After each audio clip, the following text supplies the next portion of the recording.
Carl Schmitt, que en definitiva, digamos, viene a sumarse a una larga producción y ediciones de obras en castellano del maestro de Plettenberg. Así que no solamente agradecer, sino que es para mí un honor la presentación de esta obra de juventud de Carl Schmitt y además invitarme junto a María Eugenia Góngora, ex decana de la Facultad de Filosofía y Letras, destacada académica de la Universidad de Chile, nuestra alma mater, y, y desde luego además tiene ese otro aspecto tan importante para muchos de nosotros, hija de un gran historiador admirado por nosotros, como es don Mario Góngora, que siempre lo tenemos en la memoria. Bueno, mi presentación va primero dividida, digamos, la anuncio en tres partes. Una primera parte está relativa a la persona. No voy a entrar en los detalles de cuándo nació, qué día, etcétera, sino que en términos muy generales voy a describir más bien a Carl Schmitt. De hecho, el título que he puesto es Clásico político de nuestro tiempo. Luego sigue una segunda parte que es relativa fundamentalmente a Schmitt y la técnica, que es en el fondo el punto de análisis o el tema que está presente en la obra Los Buribuncos o Die Buribunken de Carl Schmitt, una obra de 1918. Y, y luego termino con un muy breve análisis, porque eso es tarea de María Eugenia, un muy breve análisis de la obra en sí misma. No entro a ningún detalle literario ni nada, sino que simplemente algunas ideas centrales o algunos aspectos de la obra, digamos, engarzando con lo que voy a haber dicho anteriormente en relación a la técnica. Así que primero empiezo entonces con la presentación de nuestro clásico. ¿Por qué? ¿Quién es Carl Schmitt? En términos generales. No voy a entrar, insisto, porque muchos lo deben conocer. Preguntarse aquí hoy entre los presentes sobre Schmitt suena extraño, probablemente porque muchos han leído su obra, muchos han leído algo de él, o lo han estudiado, otros no lo conocen suficientemente. Se encuentran, o muchos también, no creo que los que estén aquí presentes, prejuiciados. Por eso que nuestro amigo, algún amigo nuestro, algunos lo conocemos, Jerónimo Molina Cano, académico español, ha denominado el mito o contra el mito Carl Schmitt. Por eso se encuentran prejuiciados por este mito contra Carl Schmitt, como lo ha denominado precisamente Jerónimo Molina, que es uno de los mayores estudiosos actuales, español, de aquel en lengua hispana, refiriéndose en definitiva a esa leyenda negra de los inquisidores modernos que lo han transformado prácticamente en un verdadero anatema. Molina expresa lo que muchos saben o piensan, que Schmitt es uno de los grandes pensadores políticos de la tradición occidental, junto a Aristóteles, Maquiavelo, Hobbes y Tocqueville. ¿Cómo podríamos analizar el fenómeno político y la realidad política sin una obra tan señera, tan vigente y tan, digamos, vinculada a la realpolitik como el concepto de lo político? ¿Cómo podríamos hoy día analizar lo político precisamente sin esa obra que nos da las claves más importantes de lo que es la política o lo político en el mundo moderno? Hace ya 40 años el historiador Bernard Wilms lo calificó como el más joven de los clásicos del pensamiento político. Voy a poner un tiempo acá para que ustedes no se lateen y yo tenga una referencia de tiempo. De esa manera me avisará en un momento. Veamos primero qué es un clásico del pensamiento político. Wilms argumentó que un pensador clásico es aquel que, a pesar de los tiempos, vuelve a ser citado y reestudiado en forma profesional a la luz del tiempo presente, tal como Tomás de Aquino, Hobbes o Guillermo de Ockham. Ello a pesar de que se queman sus textos en la hoguera o se los destaquen. Tendrá detractores y admiradores, pero no dejan de leerse y reimprimirse y reinterpretarse. Un pensador clásico se caracteriza por el hecho que se relaciona con la reflexión de los textos en forma profesional y metódica y con cierta perspectiva. Ahora, respecto de un clásico del pensamiento político, hablamos de él cuando su obra, aunque sea por un breve tiempo, estuvo o está en el centro de las ideas y conceptos políticos. en la que se convierte en una obra representativa de una sociedad o de un momento histórico, y además tiene una condición no sin importancia, que es tanto la posibilidad de distribución universal como el poder de influencia histórica continua. Ahí vuelvo nuevamente a esa referencia que hacía al concepto de lo político, una obra hoy día fundamental, ¿no es cierto?, para analizar el fenómeno de lo político, no solamente en Chile, sino que en el mundo en general. Agrega Wilms, el estado de Platón en la República responde a la cuestión de la crisis del mundo griego y el orden ideal de la polis. La filosofía de Hobbes es la respuesta al desafío de un nuevo tiempo, la modernidad, dada la catástrofe de esos tiempos con el declive de las antiguas representaciones europeas. Y aquí viene, ¿no es cierto?, la referencia a Schmitt. Schmitt es un hombre de su propio tiempo, entre dos guerras, que intenta responder a esas crisis de envergadura en forma metódica y profesional en el mundo de las ideas. Lo clásico entonces tiene que ver con el mundo de las ideas. No es posible así separar la filosofía del mundo de las ideas políticas. Y precisamente, ¿cierto?, la filosofía se preocupa de la condición humana, y esta incide en el comportamiento de la vida en sociedad. Parece entonces que Schmitt tiene algunas características de clásico. Sus obras son estudiadas en el sentido más profesional del mundo de las ideas, reconocido universalmente, con amigos, enemigos y detractores. Sus textos tienen el rigor y reflexión de un profesional de las ideas, y sus obras han trascendido su propio tiempo sin quedar atrapado en el riesgo de su sola percepción individual. Es un clásico, lo dejo a criterio de ustedes, ¿no? Ya Bernard Wilms da las claves para entender qué es un clásico de lo político. Ahora, en nuestro mundo hispanoamericano, el jurista nicaragüense Julio Icaza Tejerino decía en los años 50 del siglo pasado: Carl Schmitt es en Hispanoamérica un clásico del derecho político. ¿Quién lo podría negar cuando su lectura parece inspirar incluso procesos constituyentes? Podría no serlo cuando pocos años antes de su muerte, en 1985, comenzaba a ser estudiado, y tras ella vendrían las traducciones, reediciones de sus obras.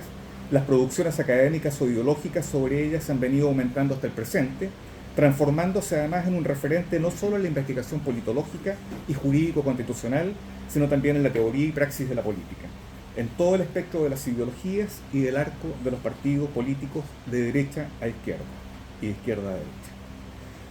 Ha sido reconocido internacionalmente y recurriendo a una propia autodescripción. Él decía: soy el último defensor consciente del jus publicum europeum, el último en enseñarlo y en hacer investigaciones sobre este tema en un sentido existencial. Y yo agregaría aquí, teniendo presente a María Eugenia, que le mencionaba el otro día en un mensaje, eso es lo que me refería, lo que pensaba tu padre, ¿no? En nuestra realidad es el último defensor consciente del jus publicum europeum, ¿no? Cuando me refiero a esto me estoy refiriendo al orden del Estado, ¿no?, al orden político del Estado. Los acontecimientos históricos que más influyeron e impulsaron el desarrollo del pensamiento político de Schmitt fueron, en primer lugar, la Primera Guerra Mundial, su época y sus consecuencias. Nació primero en el contexto de lo que fue la Kulturkampf en Alemania. Él era católico, nació en la familia católica, y desde luego la Kulturkampf de alguna manera es una lucha desde el protestantismo para tratar de limitar al catolicismo.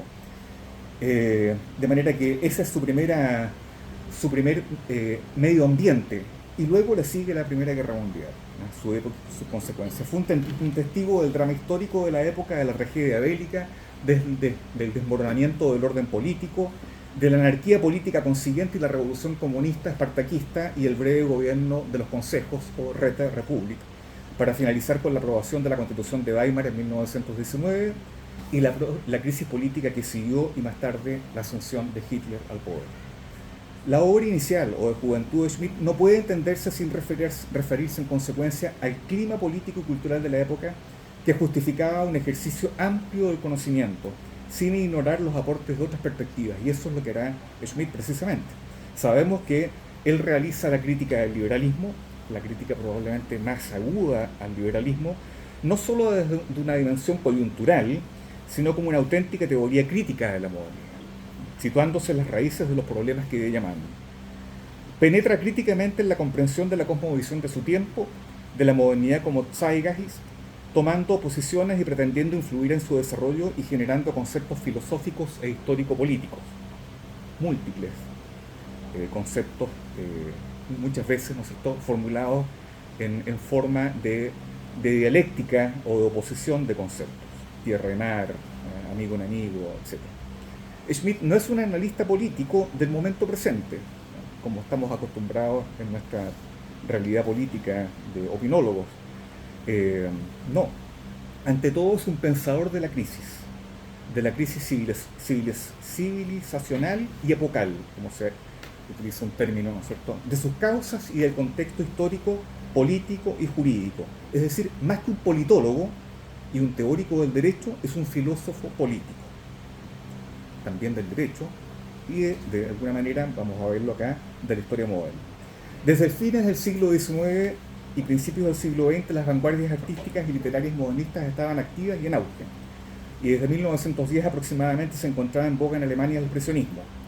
Y él, en esta primera o segunda década del siglo XX, pasa una temporada, primero por efectos de la guerra, como funcionario, y luego en algunos cursos que realiza, donde fue incluso alumno de Max Weber, en München, frecuentando los ambientes de la bohemia cultural y universitario del barrio universitario de Schwabing, el barrio bohemio de München, contiguo a la universidad. En consecuencia, la convivencia de Schmitt con las vanguardias le permite captar sus núcleos esenciales, comprender el estado de ánimo de quienes las encarnan y confrontarlas con el pensamiento realista que ya viene desarrollando por aquella época. Como pensador de la cultura, Schmitt también comprende los fenómenos históricos y políticos desde la perspectiva de las corrientes estéticas, artísticas y literarias. En consecuencia, si solo se busca comprender al Schmitt jurista o politólogo, solo desde la ciencia jurídica o política, no se podrán captar aspectos importantes y claves hermenéuticas fundamentales de su pensamiento. Voy a tratar de cortar porque la verdad que tengo preparado una larga cosa y yo sé que el tiempo no solamente apremia, sino que además el tiempo cansa. Bueno, ahí nos vamos a encontrar con las primeras, aparte de algunas obras pequeñas de naturaleza jurídica y política, nos vamos a encontrar con algunas obras importantes en ese momento en su desarrollo de una identidad literaria. Están, la voy a decir en castellano, Tres conversaciones de sobremesa de 1911, publicada en una revista que se llamaba Die Rheinlade, El espejo, hay una sobre Don Quijote y lo público, y luego viene una serie de obras bajo un seudónimo que se denominaba Johannes Negelinus o Mox Doctor, que están bajo el título Schattenrisse o Siluetas, donde escribe satíricamente respecto de diversos autores como Thomas Mann, Anatole France y Walter Rathenau. Luego viene una obra importante, que aquí Yuri lo conoce, ¿no es cierto? Es Aurora Boreal, editada solamente en italiano, que es un estudio, un ensayo literario sobre la obra de su amigo Thomas Doigler, un poeta nacionalista austrohúngaro que precisamente le da de alguna manera la visión desde la literatura del tiempo que se está viviendo. Y incluso, ¿no es cierto?, de alguna manera le ayuda también a comprender algunas alternativas frente al desarrollo de esa modernidad que se está desarrollando, una modernidad técnica, económica, etc. Y finalmente, bueno, está desde luego, después de esta obra que es Aurora Boreal o Nördlich, está Die Buribunken, los Buribuncos. Acá está señalado como ensayo histórico y filosófico. Yo lo tenía como meditación histórica filosófica, pero es lo mismo. Y finalmente, eso es de 1918, y finalmente nos vamos a encontrar con una otra obra literaria que es Hamlet y Ecuba, la irrupción del drama en la historia de 1956. Creo que, digamos, pasé a llevar ahí Ex Captivitate Salus, de los años 46 a 47 o 48, no recuerdo, que son sus consideraciones después de haber estado prisionero en la caída del nacionalsocialismo. Veamos ahora, y es lo que me quiero centrar precisamente más de fondo, las posiciones de Schmitt sobre la técnica. Y aquí, en primer lugar, ya reiteraba, Schmitt fue formado o tuvo formación de Max Weber en materia de sociología, ¿no? Y ahí recibió desde luego la influencia de este autor en su tesis sobre el desencantamiento del mundo y la racionalidad burocrática y tecnológica del Estado. Y estas creo que son reflexiones que de alguna manera van a inspirar algunas obras tempranas de Schmitt, pero también tienen sus posiciones contrarias a Max Weber. Estos son los tiempos, estamos hablando de los tiempos de prácticamente el término de la Primera Guerra Mundial, etc. Son tiempos, desde luego, complejos, aciagos, y también habría que agregar que probablemente nos vamos a encontrar que en los uribuncos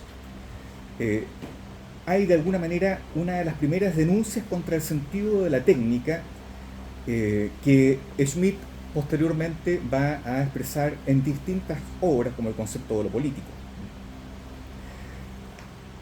En Catolicismo Romano y Forma Política, que es una obra de 1927, si mal no recuerdo, en Catolicismo Romano y Forma Política, ya se evidencia la influencia weberiana al advertir una actitud polémica ante el proceso de racionalización moderna que viene siendo desarrollado primero por una larga y secular marcha del capitalismo acompañado por el Estado. Esa máxima de realización del racionalismo europeo, como la definía o la describía Schmitt.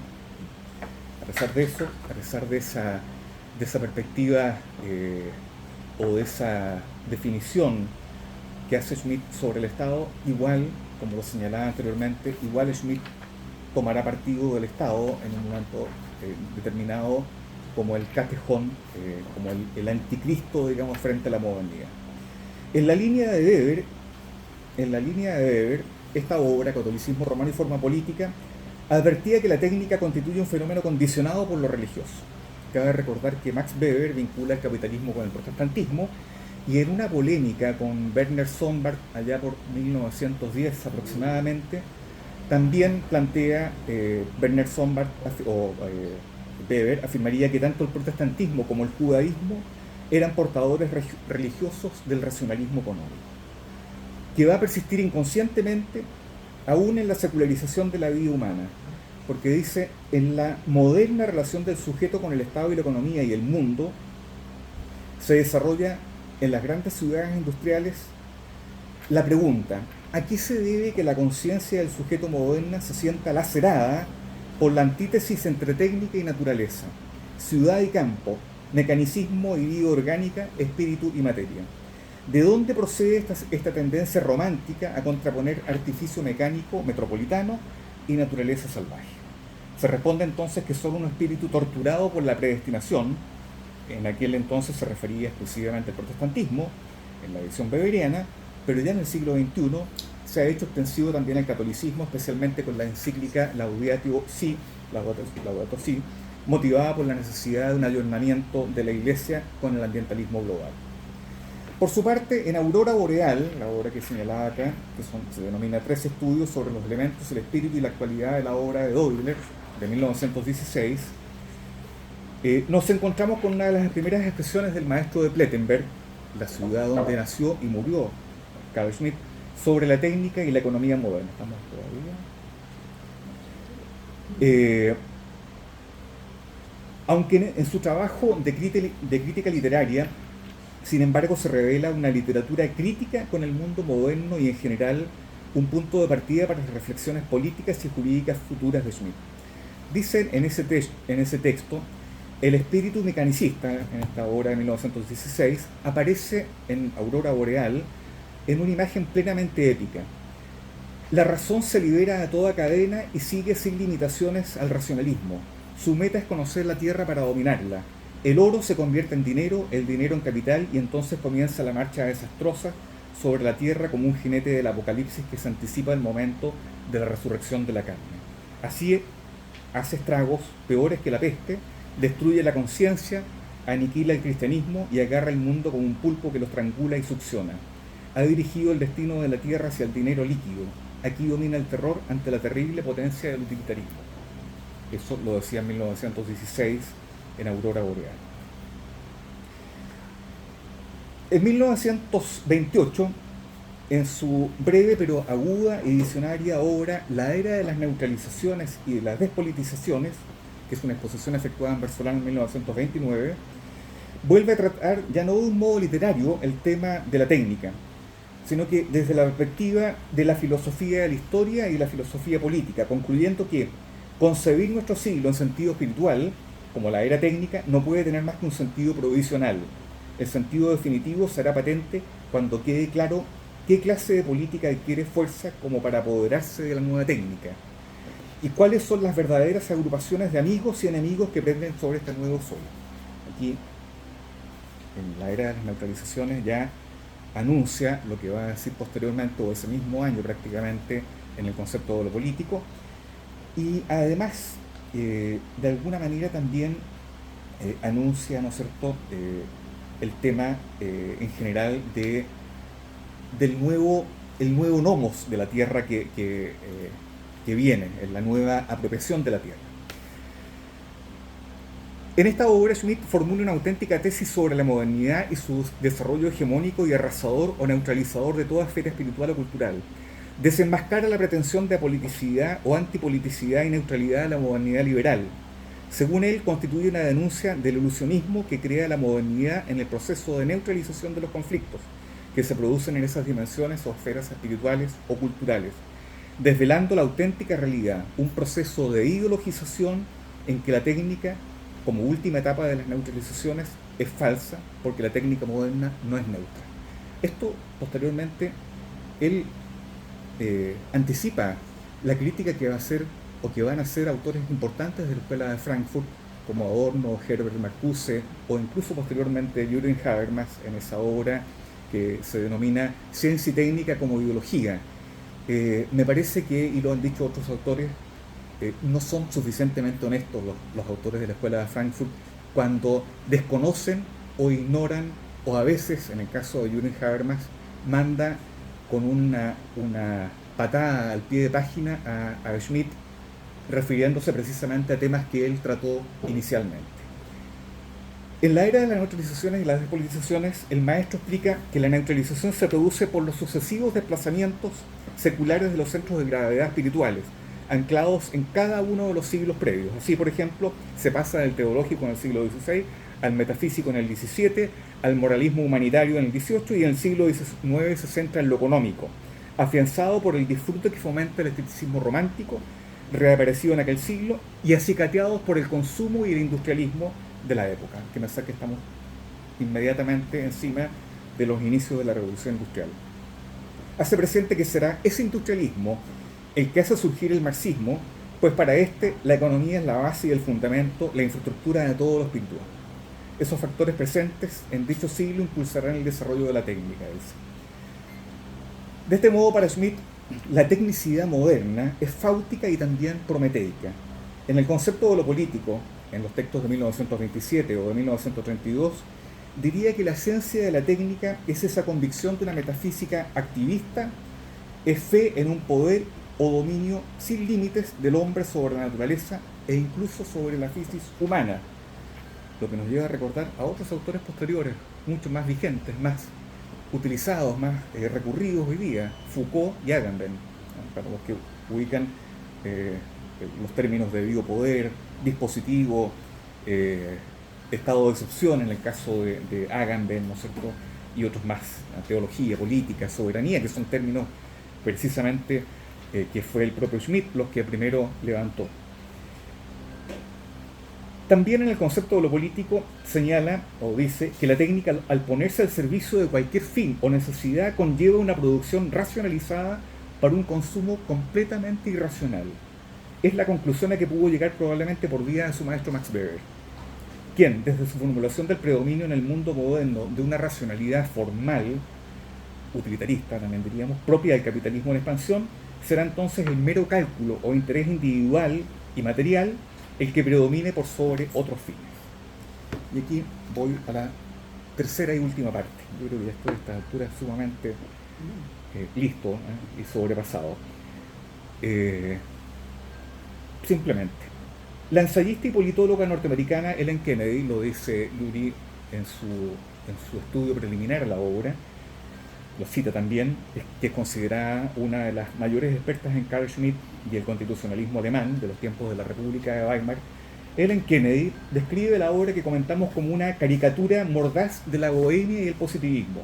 Los buribuncos, son escribas y tenedores de registros que se funden en máquinas que utilizan por los documentos con que trabajan.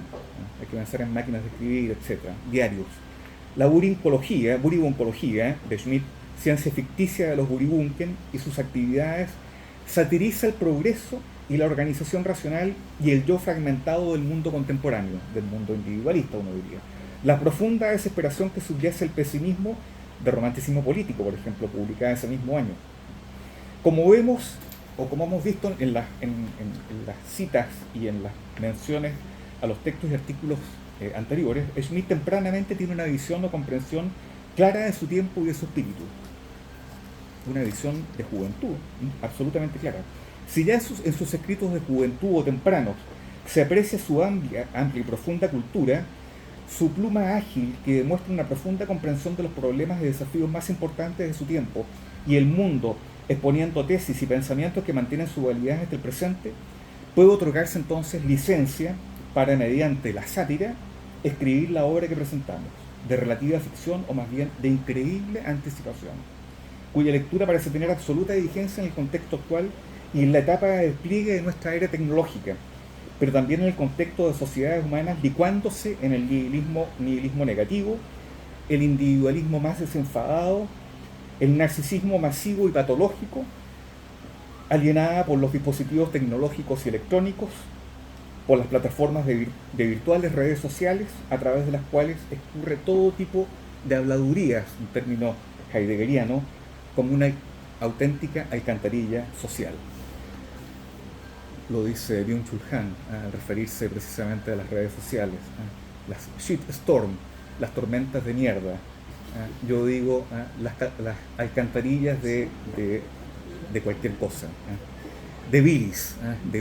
En términos generales, y sin entrar en el análisis literario de la obra de Schmitt, que le corresponderá aquí a María Eugenia, solo quisiera sintetizar en el contexto de lo expuesto anteriormente a propósito del desarrollo de la técnica en la era aparentemente neutralizadora de la tecnología en que vivimos, el modo en que nuestro maestro anticipa esta distopía, como la ha definido Yuri Noturi, acá presente.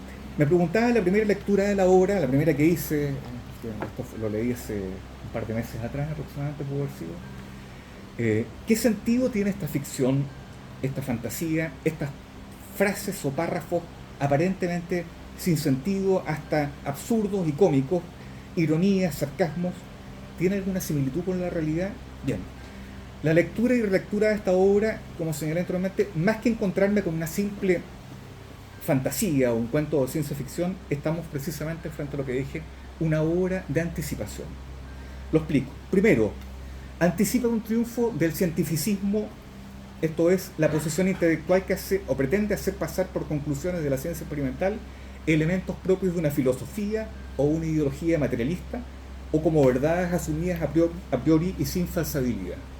El cientificismo viene a ser la pseudociencia de quienes piensan que la ciencia lo es todo, o que al menos es el medio principal de que disponemos para saber todo.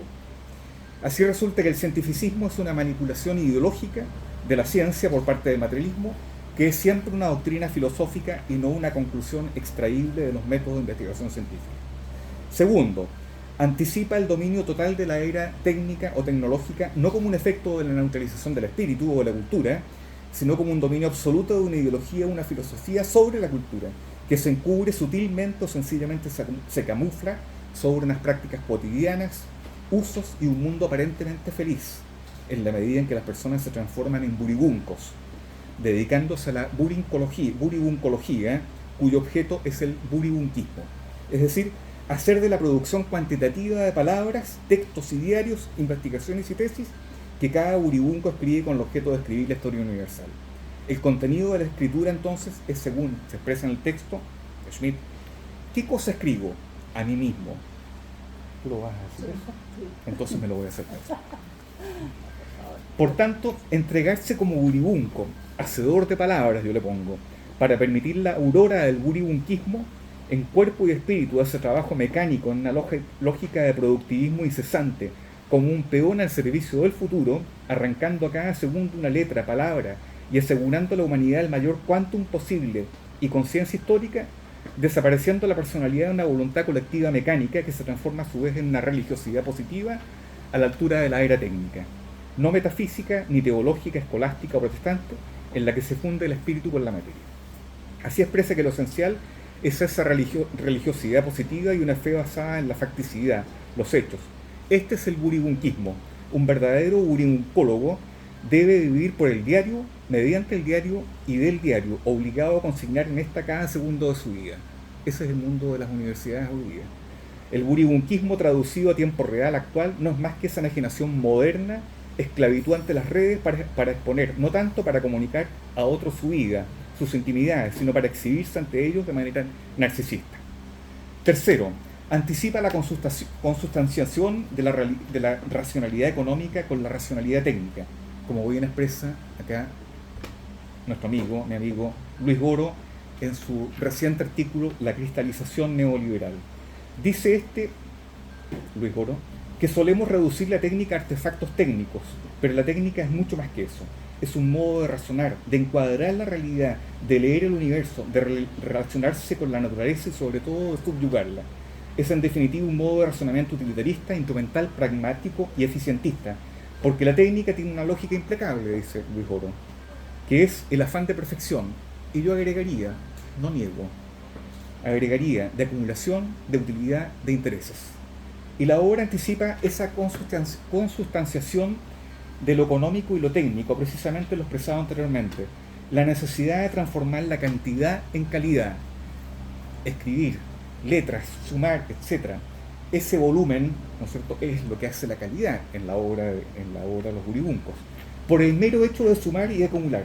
Esto se expresa literalmente en el aumento de tesis doctorales buribuncológicas. Tú tienes la cifra, ¿no es cierto? 400.000. La producción editorial es el sector más próspero y la Comisión para la Investigación Buribuncológica y Ferkeriana tiene un gran presupuesto anual.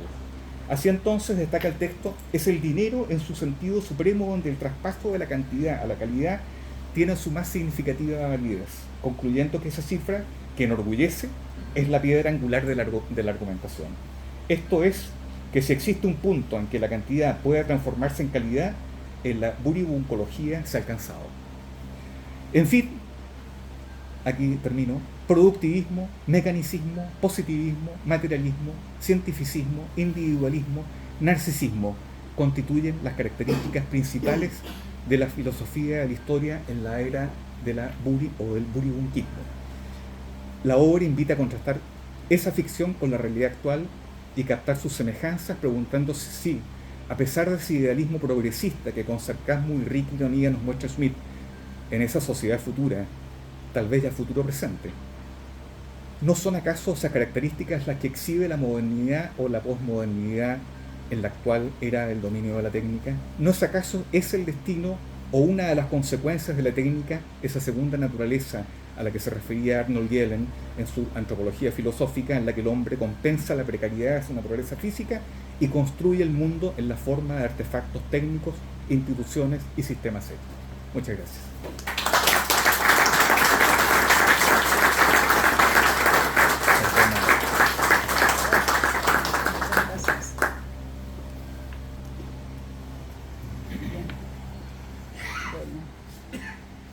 Yo quisiera agradecer en primer lugar a Juan Carlos Vergara, a Gonzalo Heraldo que no está aquí, también al traductor de este libro, a Yuri, ¿verdad?, por su introducción que leí, ¿verdad?, por supuesto, y a José Ignacio, ¿verdad?, por sus palabras que a mí me han ayudado mucho también, digamos, desde su perspectiva a entender mejor este libro. Tengo que decir que es un libro que, siendo breve, ¿verdad?, que me costó bastante, al que me costó mucho acercarme. Me costó y en alguna medida me sigue costando acercarme, y una de las para mí, de las señales muy obvias de lo que significaba esta dificultad fue lo difícil que fue para mí ponerle un título a esta exposición. Y en general tengo mucha facilidad para poner títulos, ¿verdad?, a las cosas que escribo, y aquí me costó mucho. Entonces lo que hice fue más bien poner 4 palabras clave, y muchas de ellas coinciden con lo que acaba de decirse aquí. Ironía, parodia y distopía eran una posibilidad, ¿verdad? Pero en realidad lo alargué un poquito y ahora es ironía, parodia, anticipación y distopía. Esas son las palabras claves para mí en este escrito de Carl Schmitt en 1918, ¿no?, que apareció en una revista Summa, ¿verdad?, como un relato firmado con las iniciales CS. Su título, ¿verdad?, Los Buribuncos, un ensayo histórico-filosófico, o bien una contribución a la filosofía de la historia, en varias maneras de entenderlo, ¿no?, implican que, si lo leemos seguido, ¿verdad?, Los Buribuncos, una contribución a la filosofía de la historia, es un nombre en el cual vemos de inmediato un contraste entre un nombre claramente inventado y de carácter jocoso, similar en alguna medida a los nombres inventados por el gran Jonathan Swift en sus relatos satíricos sobre los viajes de Gulliver, y el subtítulo, tan arraigado en la tradición académica. Este contraste es ya, me parece, una primera señal de lo que nos espera en este escrito, difícil de comprender en una primera lectura. Sin duda es un ensayo escrito desde la ironía, y puede ser definido como pastiche, una superchería o una parodia, que creo que es lo que más claramente todos entendemos, ¿verdad?, de la escritura académica, que es una parodia de la escritura académica, filosófica y científica o cientificista en general. Pero también puede ser leída como una obra de ciencia ficción y una utopía que se revela, sin duda, al mismo tiempo, como una distopía cercana al mundo del control y de la digitalización globalizante y totalizante en la que actualmente vivimos, y de la que incluso a veces nos enorgullecemos. La dificultad inicial que tenemos como lectores es, me parece, que no sabemos a qué atenernos, puesto que no tenemos total claridad desde un principio con respecto a los objetivos de este escrito paródico, el que como tal escrito paródico necesita la complicidad de sus lectores para entender cuáles son los blancos, ¿verdad?, de esa parodia. En una primera lectura de este insidioso escrito de Carl Schmitt, como lo llama un muy buen crítico, Vittorio Lubrano, en una publicación del año 2022, estamos frente a un ensayo académico armado con notas a pie de página y bibliografía pertinente a la historia del desarrollo de una ciencia que se afirma como real, la buribuncología, y que tratará de unos seres llamados buribuncos, igualmente reales, y entre los cuales se cuenta, al parecer, el autor que se firma como CS. El autor de este artefacto no se llama Carl Schmitt, como lo hace notar otro autor, ¿verdad?, que es Nour Ben-Ghelab. De hecho, y para marcar la diferencia entre ambos, en la nota número 3 del texto se menciona a un tal Schmitt que se permite cito, la afirmación francamente increíble de que de todo lo que queda en la tierra, de un auténtico respeto frente a lo espiritual, es una herencia del cristianismo medieval. Ante tamaña afirmación de Schmitt, el autor CS se pronuncia de manera terminante. En nombre de la buribuncología, rechazo con gran indignación esta afirmación insolente. De otra manera, de otro momento también, ¿verdad?, o una segunda nota más adelante en que se cita, se menciona lo que este tal Schmitt se permite, ¿verdad?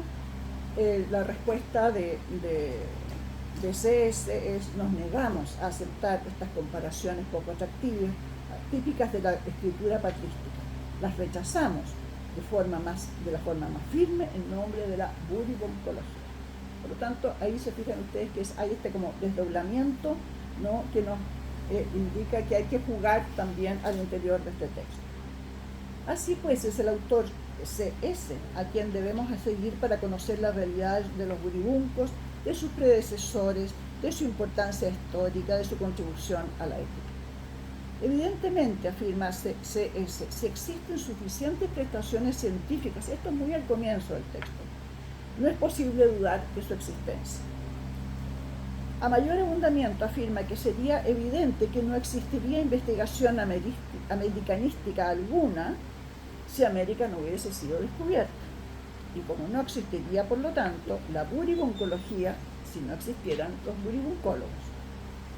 Y en nota a pie de página, C.S. afirma también, dejando de lado su aparente neutralidad, que, cito, con esto, la existencia misma de los buribuncos, que ocasionalmente es negada por los doctrinarios hipercríticos de una forma que no se ha de tomar en serio, es probada su existencia a priori y no queda duda alguna al respecto. Y cualquier duda sobre su existencia quedaría despejada al hacer referencia al hecho que ya han sido publicadas más de, lo que se decía, 400.000 disertaciones o tesis buribuncológicas, y que además existe un Instituto Internacional Buribuncológico, ¿verdad?, para las investigaciones ferkerianas y afines, que otorgan numerosos premios. Las publicaciones buribuncológicas constituyen uno de los sectores más prósperos de nuestra industria literaria, esto no es menor. La Comisión para la Investigación Ferkeriana, etc., tiene todos los años un balance anual de varios billones. El crecimiento y el progreso del buribunquismo es una muestra de su superioridad frente al antiguo pensamiento escolástico y aleja a la metafísica como un posible peligro. La alusión a las investigaciones ferkerianas se explicará más tarde en el texto por haber sido Ferker un pensador esencial en la inspiración y la creación del mundo buribunco. Pero antes, el autor que conocemos como C.S. se detendrá en la descripción de las características de los buribuncos y los dos rasgos que los señalan de manera característica. Y aquí, por supuesto, que encuentro que la sátira y el humor entran directamente. Todos los buribuncos, hombres y mujeres, escriben diariamente sus experiencias y además tienen una boca ancha. Más precisamente, si nos fijamos en la palabra alemana original, que es Maul, ¿no?, tienen un hocico ancho, como el de los animales. A la distinción del rango y la relevancia de ambas características, ¿verdad?, el diario y la boca, o hocico, ¿no?, le dedica el autor una detallada consideración. ¿Qué será más importante, verdad?, la escritura o la boca? Y sostiene que si comparamos la boca relativamente pequeña de algunos pueblos primitivos como los habitantes del Tierra del Fuego y otros que se caracterizan por su canibalismo, la amplia boca de los buribuncos es probablemente una prueba más de su superioridad. Luego, ¿verdad?, voy a saltarme algo, ¿verdad?, pero lo digo en resumen. Los buribuncos, acepta C.S., no han sido los primeros en llevar un diario de vida. Nuestro autor cita los ejemplos ilustres de Marco Aurelio, San Agustín, Plinio el Viejo y Richard Wagner, haciendo gala de sus amplias lecturas. Y recuerda con fervor, incluso curiosa, en la figura de Don Juan, el seductor, y de su sirviente Leporello, quien, recordemos, ¿verdad?, anotaba diariamente el número de las mujeres seducidas y burladas por su amo. De Don Juan, sin embargo, se dice que no tenía ningún interés por el pasado en general, y tampoco tenía un interés que fuera más allá de su siguiente encuentro. Él vivía en el presente inmediato, y sus intereses por la experiencia erótica particular, afirma C.S., no contienen nada en que se pueda vislumbrar un inicio de autohistorización. La figura de Leporello, por lo tanto, será la que de alguna manera anuncie desde la literatura, diría uno, ¿verdad?, esta figura que van a ser después el desarrollo positivo del buribunquismo, ¿no? Así pues, dice C.S., el verdadero comienzo del buribunquismo empieza con el gran, así lo llama, el gran Ferker. Su apellido, entre paréntesis, ¿verdad?, puede estar relacionado con Ferken, que es chanchito, ¿no? O sea, no es algo muy alabancioso. Ferker, el ya mencionado indirectamente al comienzo del escrito como el inspirador de un instituto de investigación.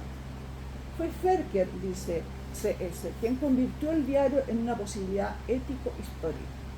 Seas historia tú mismo.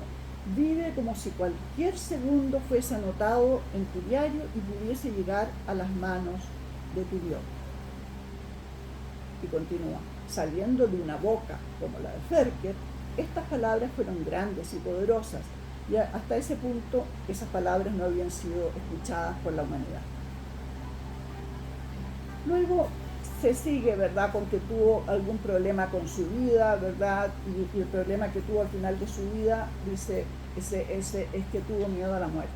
Y frente al miedo a la muerte, su decisión fue curiosa, decidió casarse con su ama de llaves, y su ama de llaves era una mujer analfabeta completamente e ignorante, cosa que de alguna manera ensombrece su figura, ¿verdad?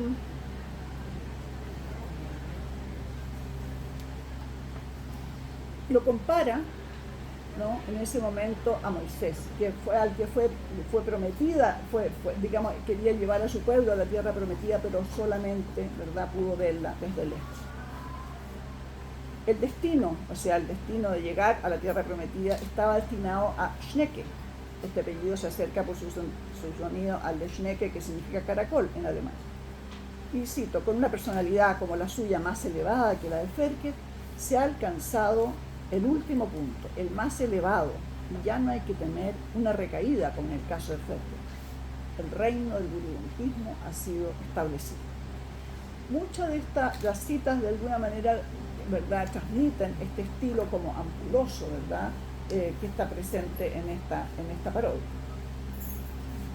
En ese punto del ensayo histórico-filosófico se inicia lo que podemos describir como el discurso propiamente utópico, y la ironía que sostiene todo el escrito en las primeras páginas se abre una visión que a mi modo de ver implica, y aquí coincido justamente totalmente con José Ignacio, ¿verdad?, una notable anticipación de la sociedad que conocemos y en la que vivimos, un siglo después de la publicación de Carl Schmitt en la revista Summa.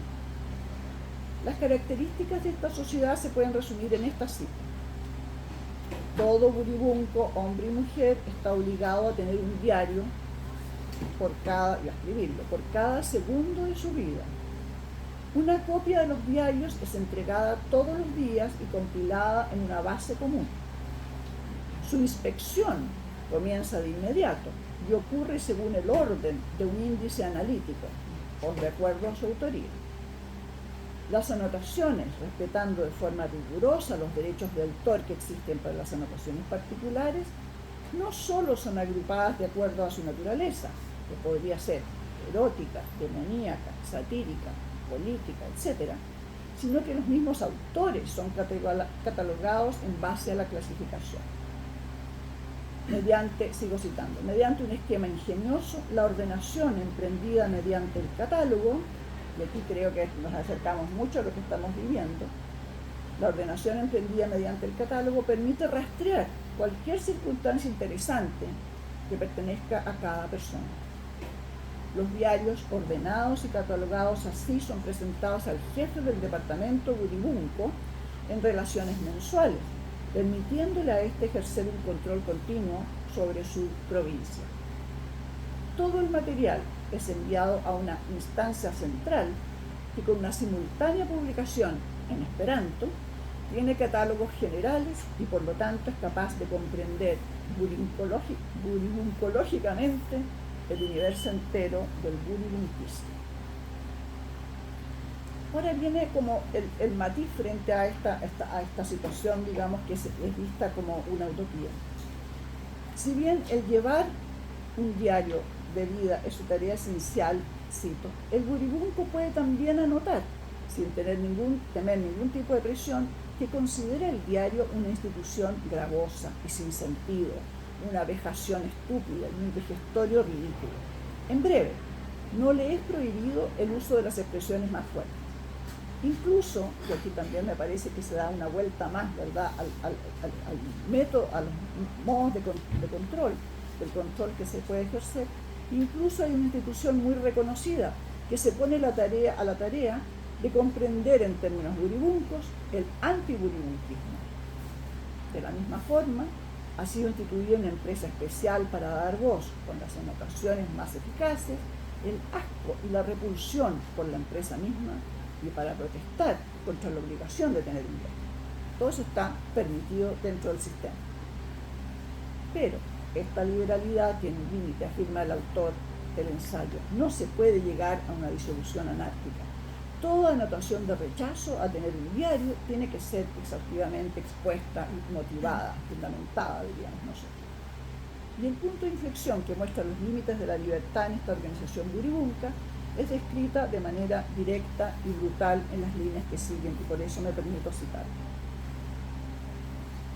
Quien en lugar de escribir se niega a tener un diario, omitiendo realmente escribir, hace un uso equivocado de la libertad de pensamiento general y tendrá que ser erradicado por sus comportamientos antisociales. La rueda del progreso pasa silenciosa sobre quien queda en silencio. No se lo mencionará y consecuentemente no se podrá hablar más de él, siendo así gradualmente empujado hacia la clase más baja, donde se verá obligado a ocuparse de los aspectos extrínsecos que permiten la noble buribuncología. Por ejemplo, la producción manual del preciado papel con que se imprimen los diarios más preciosos. Es una selección dura, pero plenamente natural, como en el sentido de las leyes, ¿verdad?, de la selección natural. Dado que no escribe más, que se ha negado, ¿verdad?, dado que no escribe más, no puede defenderse tampoco de las eventuales injusticias que se refieren a su persona, no pudiendo tampoco estar al tanto, y finalmente desvaneciéndose de la superficie de las relaciones que se realizan mensualmente hasta desaparecer. Como si la tierra lo hubiese tragado, nadie lo conoce, nadie lo menciona en su diario, ningún ojo lo ve, ninguna oreja lo oye, y sus lamentos podrían conducirlo a la locura. Esta ley del bronce, concluye esta ley del bronce no conoce clemencia para el indigno que sea autoexpulsado, justo como las grandes leyes de la selección natural no conocen excepciones. Estas descripciones nos muestran la perfecta contracara de la ordenada y noble sociedad de los buribuncos, y es imposible no pensar en algunas de las características de nuestra propia convivencia, marcada por la inclusión y la exclusión, por la escritura incesante en los muros virtuales y, por cierto, por la práctica habitual de la cancelación y de la ejecución virtual de quienes no siguen las reglas en cualquier aspecto de sus vidas. Hacia el final del escrito, la lógica del ser buribunco se expresa parodiando a Descartes en el último apartado de este ensayo histórico-filosófico del buribunco CS. Yo pienso, por ende existo. Hablo, por ende existo. Escribo, por ende existo. Existo, por ende escribo. ¿Qué cosa escribo? A mí mismo. ¿Quién me escribe? Yo mismo me escribo. ¿Cuál es el contenido de mi escribir? Escribo que escribo sobre mí mismo. ¿Cuál es el gran motor que me eleva de este círculo autosuficiente del yo mismo? La historia. Entonces, yo soy una letra en la máquina de escribir de la historia. Soy una letra que se escribe a sí misma. Sin embargo, en un sentido estricto, sigue este dicho, ¿verdad? No escribo que escribo sobre mí mismo, sino solamente sobre la letra que yo soy. Hasta aquí los párrafos de este escrito que me llamaron la atención y que he presentado en esta secuencia de citas. El escrito sobre los buribuncos me ha interesado desde luego por su pretendido cientificismo o historicismo, por su imitación paródica del discurso científico, plagado de citas inventadas. Esas no las leí, ¿verdad? Pero está lleno de citas de autores que en su mayoría no existen. Como sucede, las citas inventadas, como sucede en una buena parodia o en una bien construida superchería. Entiendo aquí por parodia un discurso que asume, sin cambiarlas, unas determinadas formas y reglas para exponer una falsedad o un absurdo, denunciando así al mismo tiempo el vacío del protocolo del modelo escogido para su imitación. es una imitación intencionada para conseguir un propósito, ¿no? Y sin duda que Carl Schmitt, a través del escrito del Buribunco CS, logra plenamente su objetivo crítico. Pone en evidencia el absurdo del discurso científico que no logra por sí mismo garantizar ni la realidad ni la validez del tema que expone, al mismo tiempo que se apega fielmente, como sucede en los Buribuncos, a todas las reglas de ese discurso. Por otra parte, la supuesta realidad descrita en la primera parte del texto, al mencionar la existencia de las hiperbólicas 400.000 tesis y disertaciones, así como de las asociaciones para el fomento de la bulicología, etcétera, grandes sumas, ¿verdad?, de dinero, nos recuerda inevitablemente uno de los vicios actuales del mundo académico al cual pertenecemos.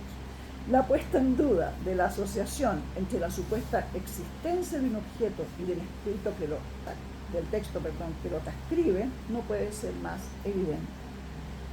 Y a pesar de eso hay que decir, ¿verdad?, que en el mundo académico actual también hay ciertos atisbos, ¿verdad?, de rechazo frente a la obligación de escribir y publicar, no importa qué, pero publicar. Pero también somos castigados si, como los buribuncos, ¿verdad?, disidentes, dejamos de publicar. Podemos ver así como el ensayo de Carl Schmitt resulta ser un aviso y una anticipación. Por otra parte, y en un aspecto esencial de la obra, frente a una utopía elogiada por CS, nos encontramos, como veíamos recién, con la existencia de los disidentes. Y los disidentes, como vemos, no son en definitiva quienes expresan por escrito su rechazo a llevar un diario, ¿no? La verdadera disidencia es de, como lo hemos visto recién, de quienes se niegan a escribir su diario, a cumplir con esta obligación esencial del mundo buribunco. Y su castigo lo acabamos de escuchar. Inevitable desaparición y olvido totales. Quisiera terminar mi exposición trayendo a cuenta otro relato, un cuento de Jorge Luis Borges, quien publicó en 1941 su libro Ficciones. Y entre esos maravillosos cuentos de Borges nos encontramos con La Biblioteca de Babel. Confieso que la primera intuición que tuve de que podía existir alguna relación, quizás muy remota, entre el relato de Carl Schmitt y la narrativa de Borges, resultó de la conciencia que tenemos todos los lectores de Borges, de que una buena parte de sus personajes y de las citas eruditas en las que reincide una y otra vez en su poesía y en su narrativa son pura invención suya. Invención basada, por supuesto, en muchas lecturas de textos verdaderos, como es la cita que hace de epígrafe a este relato de la Biblioteca de Babel.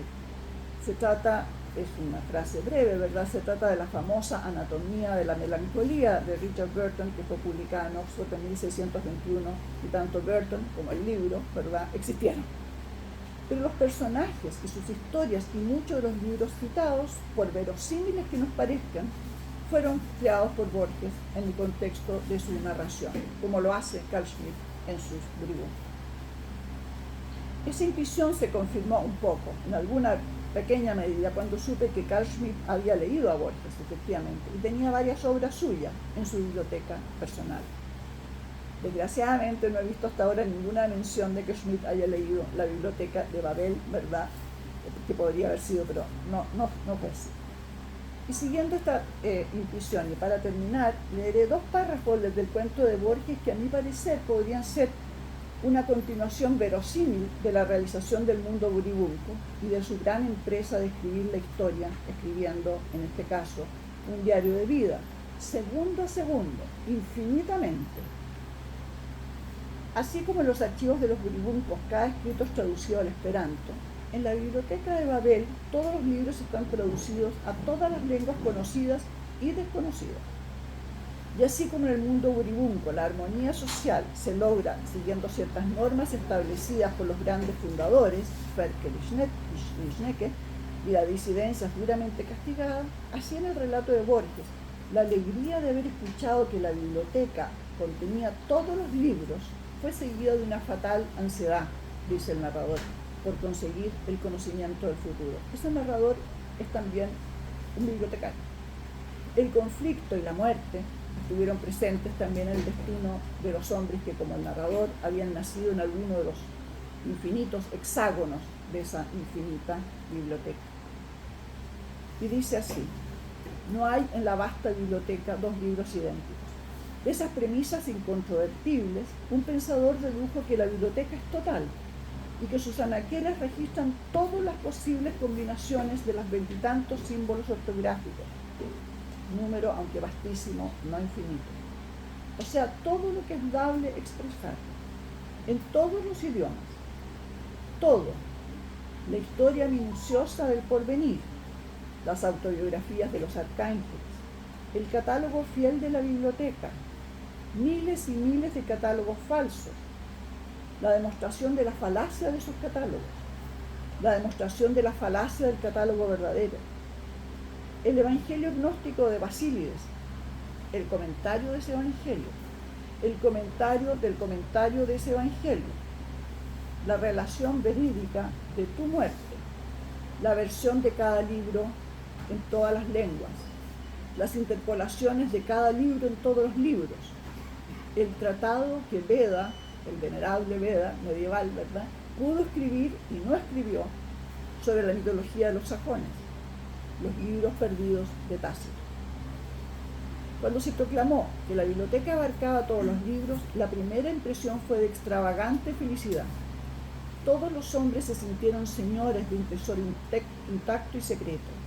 No había problema personal o mundial cuya elocuente solución no existiera en algún hexágono.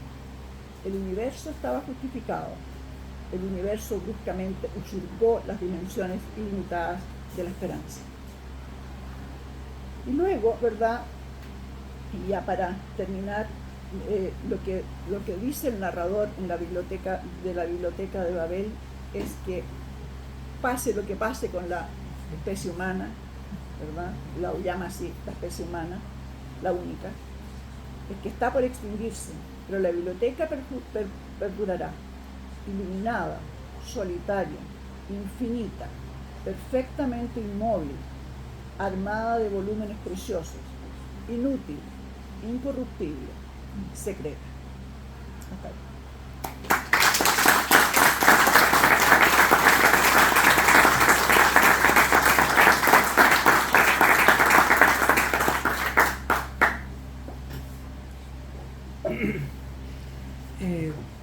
Agradecemos como editorial Catancura la presencia de nuestro público, amigos, todos ellos, a los presentadores, José Ignacio Vázquez, María Eugenia Góngora, y brevemente le concedemos la palabra a nuestro público si alguien quisiera hacer alguna pregunta, observación, comentario, acotación, o simplemente un gesto de una bengala lanzada al cielo, digamos, para abrir un diálogo en esta ocasión. Diálogo que, pese a que parezca banal como actividad o algo simple de hacer, está en franco retroceso y en peligro de extinción en esta malograda república. Así que les concedo la palabra para quien quiera hacer. Este carácter de anticipación y de comparación con la sociedad actual ha sido trabajado en algunos otros autores fuera de los dos expositores. Pregunta para los presentadores. Yo solamente podría aludir a un libro que mencioné muy al pasar, de hecho mencioné los autores. Es un libro muy reciente, editado, ¿verdad?, por la editorial Routledge, que contiene, o sea, que trata solamente sobre los Hollywood, sobre esta obra de Schmidt. Y entonces hay, no me acuerdo en este momento el número de estudiosos, ¿verdad?, yo, de todos los estudios que son desde muy distintas perspectivas, pero también se tratan de la anticipación. Yo la verdad es que leí solamente lo que me competía más directamente, que tiene que ver con la ironía, la parodia, la sátira, etcétera, ¿verdad?, los géneros literarios. Pero sí hay un interés, ¿verdad?, o sea, hay un interés renovado, o quizás, no sé si no quiero decir incipiente, pero hay un interés claro en esta obra en particular, que hasta ahora, ¿verdad?, figuraba casi como una nota a pie de página de la bibliografía de Carl Schmitt. Eso sí que me consta, pero no podría decir nada más en este momento que creo que sea, sin duda que el tema de las utopías modernas, ¿verdad? Es un tema que es como para llenar esta librería y más, digamos, pero la biblioteca de Babel. Pero el tema de la anticipación a este momento preciso, yo creo que viene por lo menos, por lo muy menos, me parece desde el siglo XIX. Estoy pensando en un autor que yo admiro mucho, que es un hombre complejo sin duda en muchos sentidos, que era William Morris, un artista, ¿verdad? Artista, diseñador, escritor, poeta, marxista, de los primeros marxistas, ¿verdad?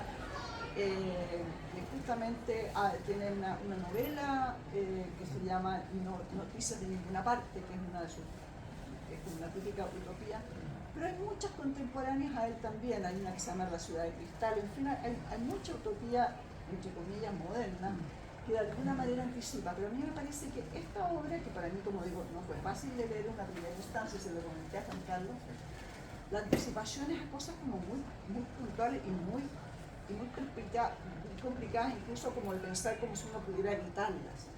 O sea, me daba risa a mí misma cuando escribía mi trabajo, me di cuenta que estaba escribiendo notas a 10 páginas, igual que CS, digamos. O sea, como que el discurso académico es inevitable, para mí, quiero decir. Pero lo que sí me parece que es un poquito más evitable, y a mí me parece que es de las cosas serias, ¿verdad?, que uno tiene que enfrentar ahora, es lo que decía también José Ignacio, que es el tema de las redes sociales, porque todos tenemos que estar escribiendo nuestros más íntimos pensamientos, odios, en esta que yo también coincido que es básicamente una alcantarilla social. Pero más no puedo decir. Lucy, por favor. Una duda, me perdí en un momento. Sí. No me quedó claro si usted tenía alguna objeción específica a estos diarios antiguos que mencionaba, o sea, o que usted mencionaba más bien, Ajá. de San Agustín, y no me acuerdo, mencionó varios. Sí, él hace, o sea, este CS, digamos, Claro. no Schmitt, CS, Sí, eso, claro. porque además CS critica a Schmitt, ¿no es cierto? Y lo descalifica, o sea que son personajes distintos. CS menciona a San Agustín y habla ahí de una cosa muy rara, lo tendría que recoger, pero es algo así como están estas mezclas Europea. afroeuropeas, ¿verdad? Sí, Catolizante. afroeuropeas, y el cristianismo entre medio. Al único que aparece un poquito más pasar es a Plinio el Viejo, que la verdad es que no. Algo a Wagner. Y Wagner también. Sí, no, en todo caso no llegan a la altura del burbuco, digamos, ideal. Ah, o sea, los considera inferiores a De todas maneras, o sea, no han llegado. Eso es. Fíjate que el primero que alcanza un poquito es Teleporero, que es un personaje de ficción. Ya, esa era la crítica, no entendía bien Sí. si objetaba todos los diarios o bueno, esta mezcla de No, personajes. lo más entiendo que el mismo Schmitt, el sirviente de Don Juan, que dice, y hay una cifra famosa, ¿no?, que iba la mujer 1003 mujeres que había conquistado, ¿no? 1003 mujeres, ¿no? La cifra de las mujeres seducidas por Don Juan. Pero el mismo Carl Schmitt escribía diarios, así que todo esto también es un tema y bastante detallado.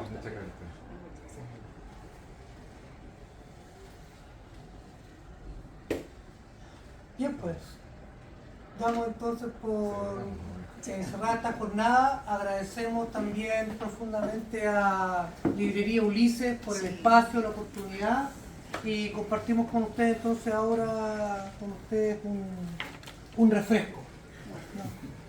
Un refresco de verano, y luego probablemente continúe la tertulia al margen del control buribú. Muy colosal.